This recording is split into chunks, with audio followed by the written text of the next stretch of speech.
இணைந்து ஜெபிப்போம்.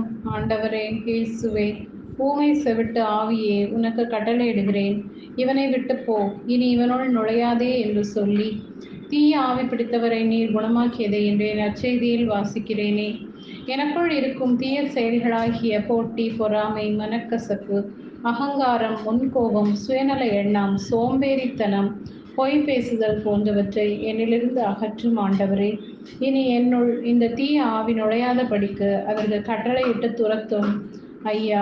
மேலும் திருத்தூதர் யாக்கோபு இன்றைய வாசகத்தில் கூறியிருப்பது போல இத்தீச்செயல்களை வைத்துக்கொண்டு நான் மாறுதட்டி கொள்ளாமல் உம்மிடமிருந்து ஞானத்தையும் அறிவையும் பெற்று பணிவோடு நான் நடந்து கொள்ளும் வரம் தாரும். இரக்கம் நிறைந்த செயல்களை செய்யவும், வெளிவேடமில்லாது தூய்மையான அன்போடு மற்றவருடன் பழகவும், அமைதியை பரப்பும் ஒரு நல்ல மனிதனாக என்னை மாற்றியருளும். நீதியோடும் நேர்மையோடும் நடுநிலை தவறாது நான் நடந்து கொள்ள செய்தருளும்.